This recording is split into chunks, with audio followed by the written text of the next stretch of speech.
Les crayons pastel Caran d'Ache sont-ils indispensables? Bonjour et bienvenue dans cette nouvelle vidéo, c'est Céline, j'espère que vous allez bien. Cette vidéo sera coupée en deux parties. Première partie, point fort, point faible des crayons Caran d'Ache. Deuxième partie, je vous ai préparé une comparaison avec les Stabilo Carbotelo et les Faber-Castell Pitt. Mais alors, quels sont ces points forts et ces points faibles? On va déjà présenter le fameux crayon, donc le Caran d'Ache. Donc par rapport à ses concurrents, on peut observer que le bois est un peu plus épais, ainsi que sa mine. On peut comparer par exemple avec un Faber-Castell Pitt et un Stabilo Carbotelo. Donc on voit tout de suite que c'est beaucoup plus épais.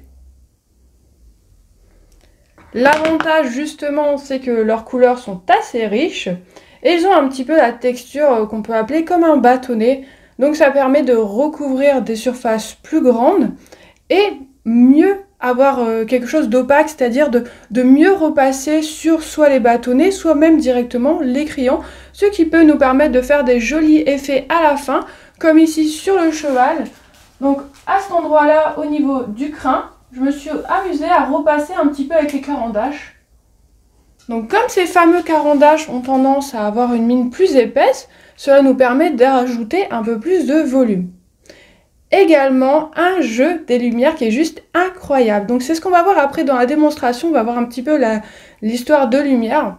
Il faut savoir que les Caran d'Ache ont un pigment beaucoup plus fort qui se rapproche au bâtonnet, donc auront forcément une accroche plus importante et une lumière plus forte. Donc c'est pour ça que ça va être intéressant de travailler avec ces bâtonnets, mais également d'autres marques comme ici. Donc on va revenir encore une fois sur ce cheval. Donc sur ce cheval, j'ai travaillé avec des Faber-Castell Pitt, des Stabilo Carbotelo et également quelques Caran d'Ache par-dessus.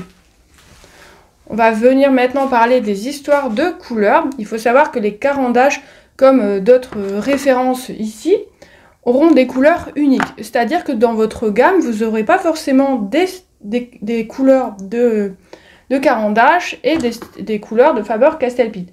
Chaque marque a ses propres couleurs, donc ça va être un avantage d'en avoir quelques unités en plus.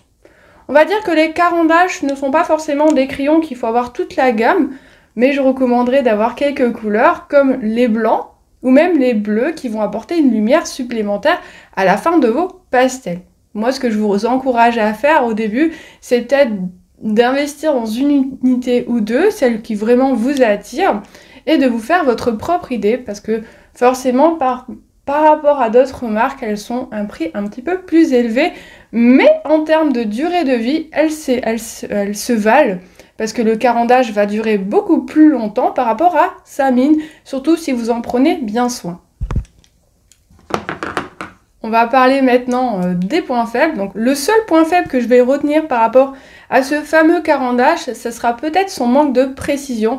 Et encore, on va aller un peu plus loin. Donc pourquoi ce fameux manque de précision? C'est-à-dire que comme la mine a tendance à être un peu plus épaisse, on va dire que ça va moins détailler, donc on va avoir des résultats moins fins. Mais la petite astuce, c'est vraiment de les tailler finement. Donc on peut se servir de cette première base pour venir faire une première base, je me répète, on peut se servir de cette mine pour faire une première base par rapport au fait de venir colorier tout simplement et d'estomper un petit peu avec son doigt et après venir faire des détails. Donc ça on va le voir dans la comparaison juste après pour mieux tout comprendre. Voilà. Donc on va passer à la suite de la démonstration. N'oublie pas, si tu débutes le pastel sec, j'ai créé une formation qui te permettra de découvrir ce médium en t'offrant un cours d'1 heure ainsi qu'un guide matériel pour débuter. Le lien est en description ou rendez-vous sur mon site www.celinevasseur.com. C'est parti pour la démonstration de ces trois références. Pour s'amuser à faire ce test, on va prendre 3 coloris. Donc j'ai pris des verts sur le format Faber-Castell Pitt, Stabilo Carbotelo et Caran d'Ache. J'ai fait la même chose pour le orange et le rouge. Donc on va commencer à faire une petite comparaison. Donc on va prendre d'abord peut-être le orange. Donc là on va tester avec le orange Caran d'Ache. Donc ici on va venir voir un petit peu la texture, la forme du crayon.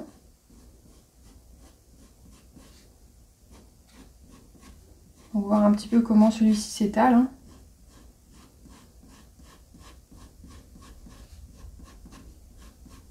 Il y a des zones où je peux par exemple mettre un peu plus de pigment pour qu'on voit un peu plus comment la couleur est formée, donc les couleurs en fait.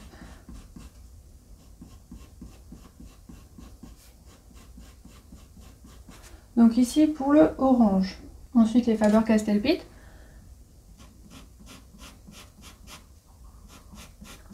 Donc déjà on voit que ça fait moins granuleux.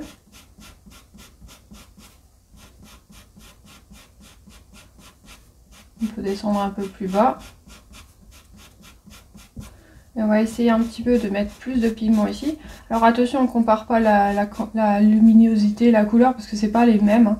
C'est juste pour voir comment le crayon se comporte sur le papier.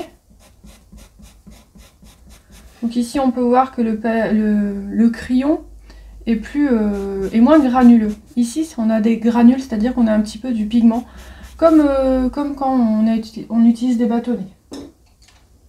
On va faire pareil avec le Stabilo Carbotello. Donc les Stabilo Carbotello ont une belle tendance à se fondre plus facilement. Donc on voit que j'ai plus de facilité à venir l'étaler. Et ici, si je viens un petit peu plus l'appuyer, on voit que ça couvre bien le papier. Donc là sur le carandache,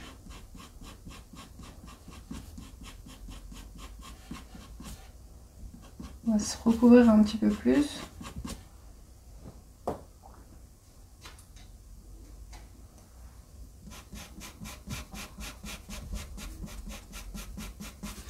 Alors donc là déjà on peut observer entre là, là et là qu'ici c'est beaucoup plus granuleux, ici ça vient se fondre mais la couleur est moins intense et ici la couleur se fond beaucoup plus et elle est un petit peu plus intense. On va faire pareil avec le vert.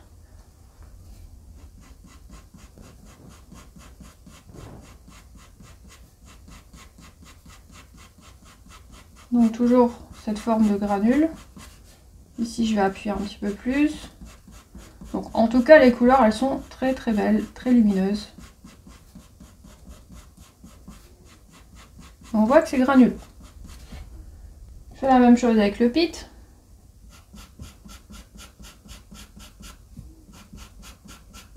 Donc déjà c'est plus difficile de vraiment poser le pigment. C'est des couleurs un peu plus claires. Là je vais appuyer un petit peu plus.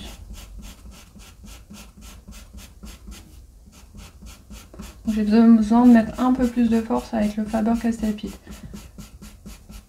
Donc là les couleurs elles sont beaucoup moins lumineuses qu'ici et là. Le Stabilo Carbotello, donc pareil, il s'étale très bien.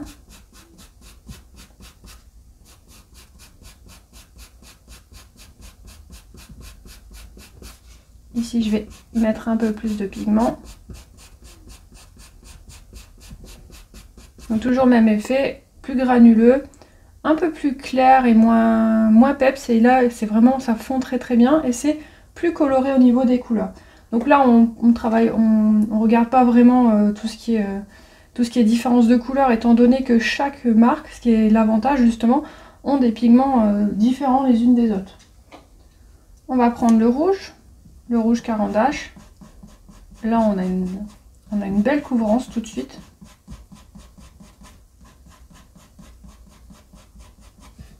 J'accentue un peu plus. Donc en faisant ça, ça me permet de couvrir mon papier.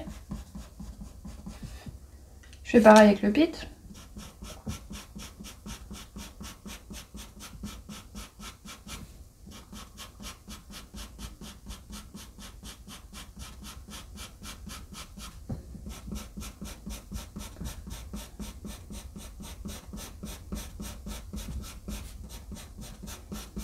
Donc là on ne fond pas, on vient juste poser les couleurs. Et le Stabilo, qui tout de suite a une couleur beaucoup plus intense. Donc les Stabilo, généralement c'est des couleurs très lumineuses et très flashy. Il faut savoir que chaque crayon a ses avantages et inconvénients. Les trois marques qu'on utilise là sont vraiment top. À leur façon, ils ont chacun un avantage. Voilà. Donc on voit là ici, le pigment recouvre pas mal, la couleur est assez vif. Ici, le pigment recouvre, mais la couleur est moins vif. Et ici, ça recouvre, mais c'est très granuleux, donc on voit fortement le papier entre deux. Donc là, il faut travailler sur de l'estompage. Alors, exercice numéro 2, déjà, on va voir un petit peu le fameux trait de crayon. Donc on va reprendre les couleurs. On va prendre déjà les oranges. Donc ici, le trait de crayon, on va dire qu'on va utiliser la pointe. Donc par exemple, j'utilise la pointe. Donc j'essaye de l'affiner le plus possible. On va utiliser l'aplat.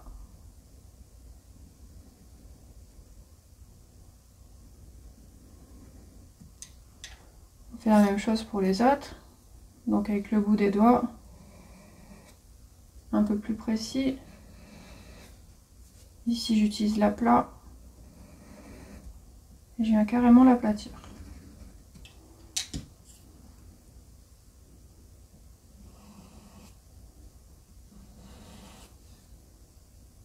Donc là j'ai un peu trop appuyé. Voilà.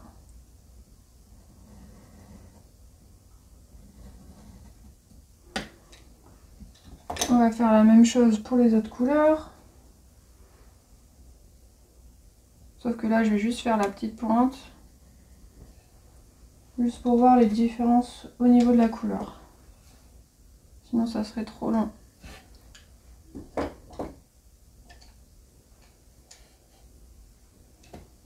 Le vert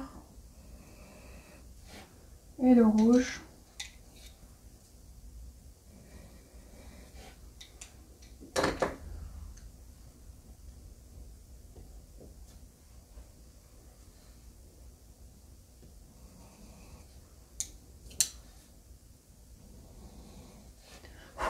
Donc on remarque qu'il n'y a pas grande différence à partir du moment où le crayon est bien taillé. Il faut savoir qu'au niveau de la mine, en fait, quand on l'a de base, ici c'est beaucoup plus épais.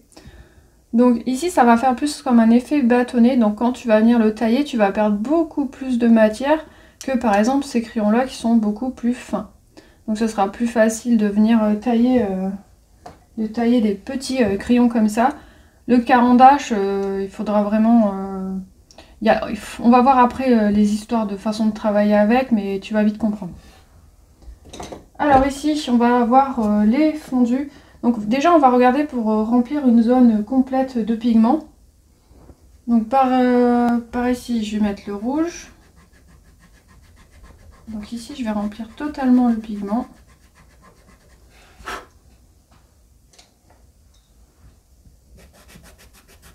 Pour qu'on voit vraiment... une fois celui-ci bien rempli.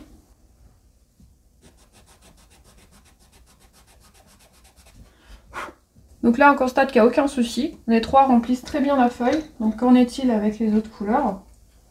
Donc c'est bien de tester plusieurs couleurs, hein, parce que d'une couleur à une autre, il peut y avoir des changements. C'est pas forcément des fois les marques. Hein.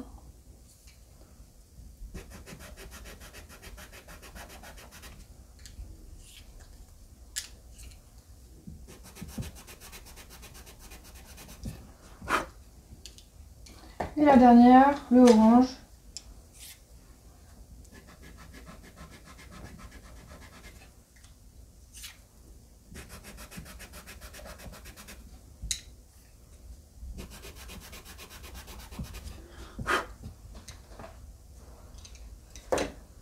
Donc là on voit que les trois couleurs remplissent très bien le papier, donc le travail est fait.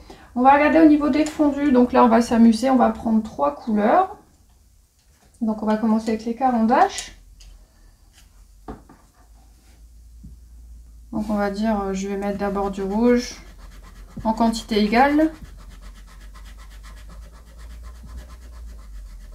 Du rouge, on va mettre après du orange qu'on vient mordre un petit peu dans le rouge.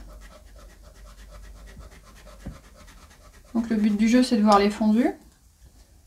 Un peu de vert.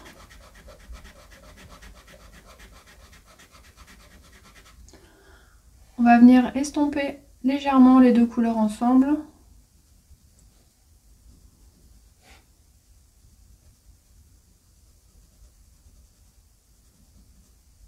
Donc si on veut créer une plus jolie estompe, on va rajouter un peu de pigment. Donc ici c'est pour regarder si l'estompe elle se fait bien, correctement.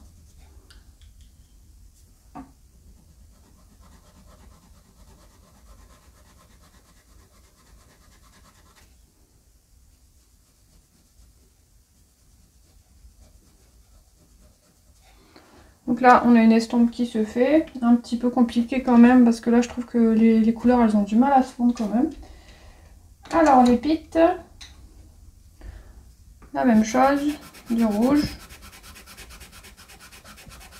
Donc j'insiste fort, je mets pas mal de pigment, un peu d'orange. Je vais mordre un petit peu. Donc le but c'est qu'on ne voit plus la feuille. Je vais faire attention de prendre un doigt propre.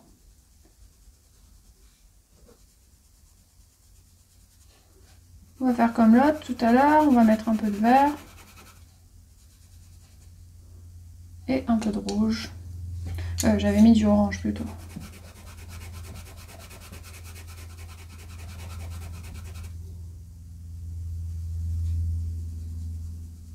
Donc on voit qu'ici le fondu se fait un peu plus facilement. Qu'en est-il pour les Carbotello?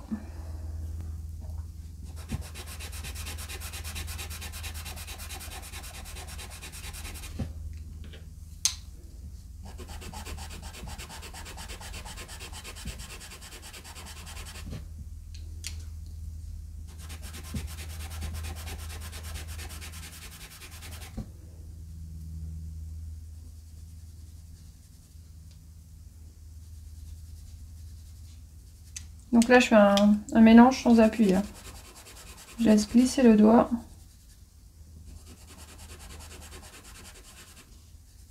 Donc là, pareil, aucun souci, le mélange se fait très bien.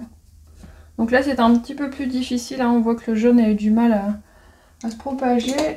L'orange, plutôt, je vais réessayer en mettant un peu de pigment par-dessus.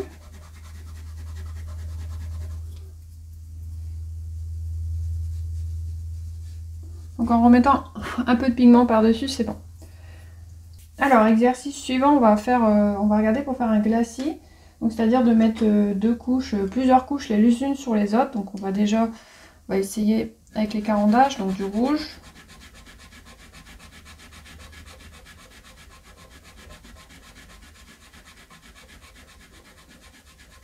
Donc première option, le rouge, on vient déjà d'estomper. Et ensuite on va mettre un peu de jaune par-dessus. Donc ça c'est ce qu'on appelle faire un glacis. Donc on peut estomper ou non. Donc là je vois pas l'intérêt d'estomper. On va faire un glacis sans estomper de base, donc du vert.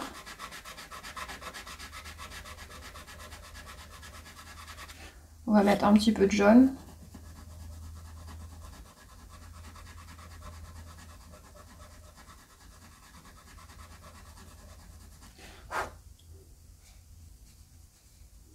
Donc très très bien. On va faire la même chose. On va tester les trois couleurs. On va commencer par le orange. Donc personnellement, je préfère l'estomper avant pour bien recouvrir le pigment. Un petit peu de vert. Donc on voit là que l'orange, il a du mal on a du mal à le recouvrir en fait. On a fort la couleur orange par-dessus. On va faire pareil avec les pites. Donc le même principe, un glacis en estompage. Je vais venir l'estomper. Je vais venir passer mon orange sans estomper. Donc là on voit que c'est moins granuleux. Ça fait plus un effet fondu. Pareil avec le vert. Donc le vert ici, on va venir l'estomper.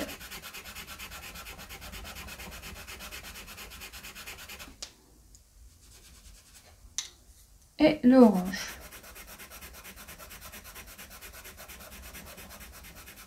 Donc on voit un petit peu le vert en dessous. Et on va mettre les 3 couleurs maintenant.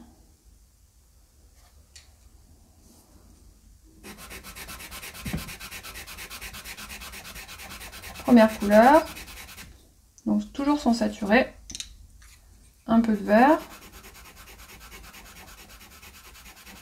et un peu de rouge. Donc pour l'instant c'est la même chose, c'est juste une différence au niveau des granules en fait. C'est juste ça. On va faire pareil ici avec les Stabilo Carbotello. Donc premier glacis, on estompe. Et là l'orange passe plus facilement et on voit plus facilement l'orange. Le vert sans estomper avec l'orange. Donc là l'orange passe beaucoup plus facilement par dessus. Et on va essayer maintenant les 3. Un orange, on estompe, du vert et du rouge. Alors, qu'est-ce qu'on peut vraiment comparer ici? Donc là, ici, il n'y a pas vraiment de grande différence entre les 3. C'est plus une histoire ici un petit peu de granulation, ici d'intensité de couleur. Donc ici, on voit que la couleur est beaucoup plus intense, que les fondus se font beaucoup mieux. C'est l'avantage des Stabilo Carbotello. Ici, les Faber-Castell Pitt recouvrent, font ce qu'il faut pour... ils font leur travail, en fait, hein. Mais la lumière est un peu moins vive. Ici, c'est lumineux, mais on voit que c'est assez granuleux. Donc après, ça dépend aussi ce qu'on aime dans le rendu du pastel. Donc dernier petit exercice, ici, on va faire des poils et de l'herbe. Donc on va voir un petit peu les effets de poils, hein, vu que j'ai pris des couleurs qui n'ont rien à voir avec les poils. Donc on va commencer avec une base, on va dire, que je réfléchisse, hein, pour pas faire de bêtises. Donc là après ça dépend. Vu que c'est pas des couleurs de poils, on va tester avec du rouge déjà.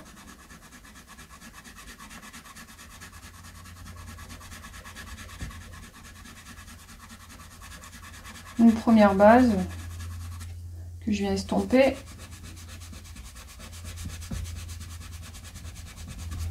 Et ensuite on va faire comme si on venait faire des poils par-dessus.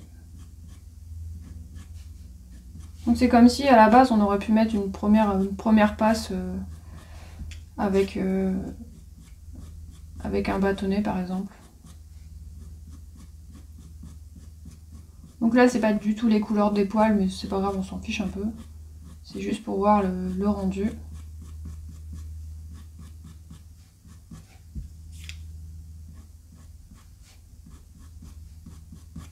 Finalement ça ressemble plutôt à de l'herbe en fait. Donc là c'est plutôt pour voir la granulation. Donc ici en deuxième je voulais faire de l'herbe, mais c'est vrai que les couleurs elles s'y prêtent pas vraiment. Donc c'est pas grave. On va s'amuser.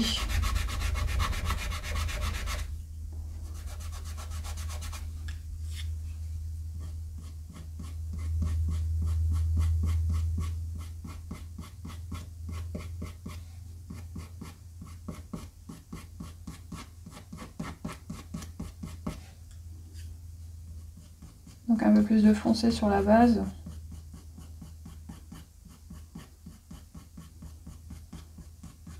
Donc ce qu'on peut remarquer, c'est que c'est un peu plus difficile de travailler 100% avec la marque Carandache. On va essayer avec les Pitt pour voir si c'est pareil. On va faire pareil, du rouge.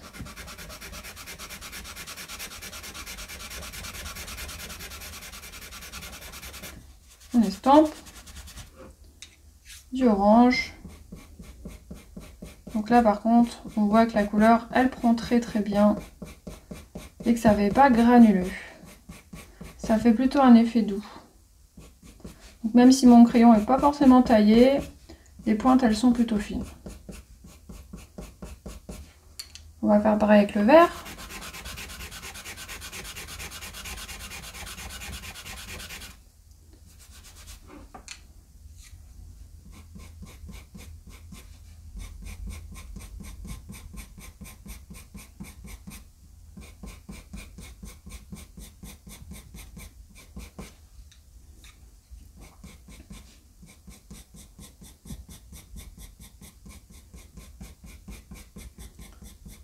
Donc grosse différence, ici c'est très granuleux et ici on n'a pas du tout de granulation. Avec les Carbotello maintenant, même principe.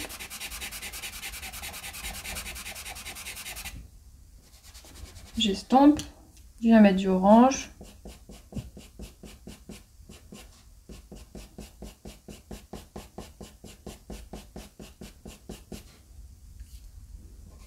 Donc ici, je vais y arriver. Le pigment se fond très très bien. Aucun souci. La couleur est assez vive par rapport au fait qu'on a mis un fond rouge. Parce que la couleur du fond, ça joue beaucoup.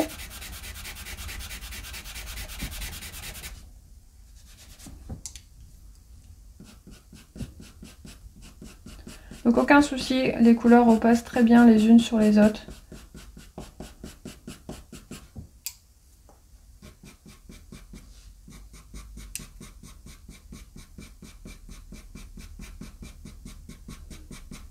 Donc comparaison, ici c'est granuleux et on constate justement que c'est plus compliqué de repasser les couleurs, mais on voit bien la couleur, on voit bien le rouge, l'orange et le vert.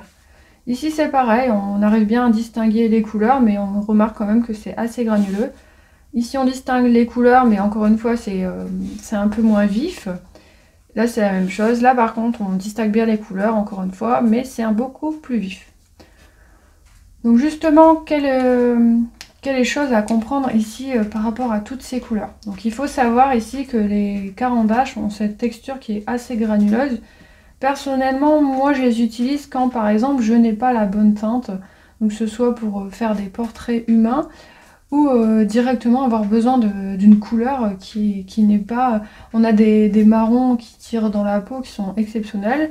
On a le blanc qui est assez fort et on a des couleurs qu'on ne retrouvera pas. Par exemple, si on veut faire un paysage et qu'on a envie de mettre des verts assez vifs, et bien les verts carandache feront très bien le travail.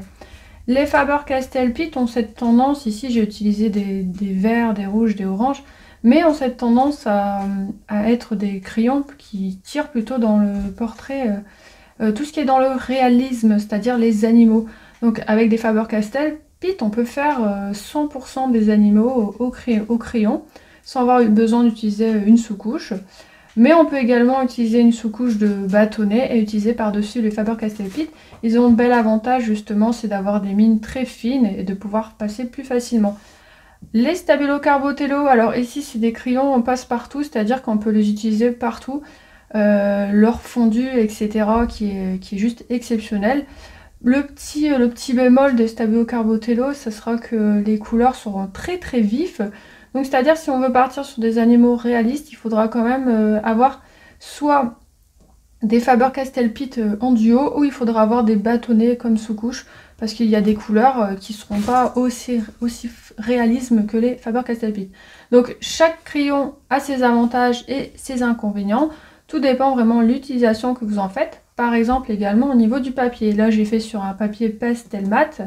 Il y a certains papiers qui vont demander plus de granulation, comme les pastel card ou les canson Macintosh. Donc encore une fois, tout dépend de l'utilisation, etc. Donc ce qu'il faut retenir surtout, c'est que les carandaches sont plutôt granuleux, qu'il faut s'en servir vraiment pour les derniers détails. Et ce qui est vraiment intéressant, c'est que justement ils sont assez épais, et si on a tendance à saturer un peu trop vite notre papier, ils vont repasser beaucoup plus facilement, un peu comme un bâtonnet, alors que les Faber-Castell Pitt auront tendance plus vite à saturer, et les Stabilo Carbotello, on va dire qu'en placement, ils vont moins saturer, donc on pourra encore travailler dessus. J'espère que cette vidéo t'a permis de mieux comprendre l'utilisation des crayons pastel carandache. Si c'est le cas, je t'invite à liker la vidéo, à t'abonner et enclencher la petite cloche pour ne pas rater les prochaines vidéos. D'autres vidéos sont disponibles sur la chaîne, je te fais de gros bisous et à très vite pour d'autres pastels.